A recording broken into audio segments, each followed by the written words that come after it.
Sayyidina Abu Hujjaj narrates that Holy Prophet sallallahu alaihi wasallam said, when the man is put into grave, it speaks to him, may harm befall you. What made you stop thinking about me?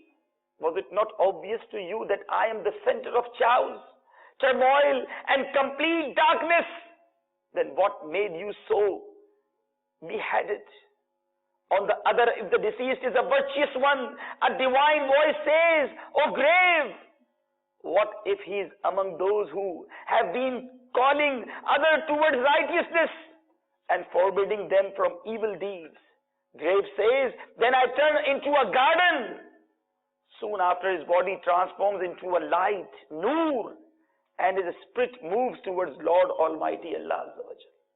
सोचिए मेरे प्यारे इस्लामी भाइयों, मेरे साथ कब्र में होना क्या है? गुनाहगार को तो कब्र भेंच डालेगी, पसलियां तोड़ फोड़ डालेगी, और नेकूकार जब कब्र में जाएगा सदा क्या होगी? सोजा जैसे दुल्हन सोती है। कब्र दबाएगी सबको। रिवायतों में आता है कब्र हर आने वाले को दबाएगी, लेकिन नेक को पता है किस तरह दबाएगी? जिस तरह बिछड़ा हुआ लाल अपनी माँ के पास जाता है तो उसे माँ दबाती है, माँ उसे प्रेस करती है। कितना प्यार होता है माँ के दबाने में।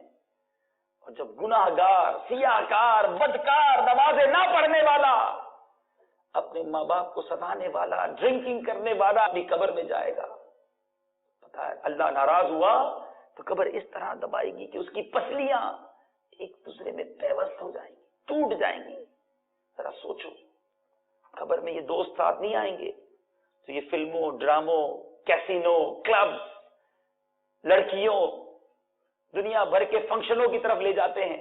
एसएमएस करते हैं, चलो चलो फला फिल्म लगी है, फला ड्रामा लगा है, फला कैसीनो में चलते हैं, फला क्लब में चलते हैं, वहां जाएंगे, वहां जनाब बदनिगाही करेंगे, जरा लड़कियों के नजारे करेंगे। ये दोस्त कोई साथ नहीं आएंगे। मैं हूंगा, मेरी कब्र होगी, मेरे अमाल होंगे।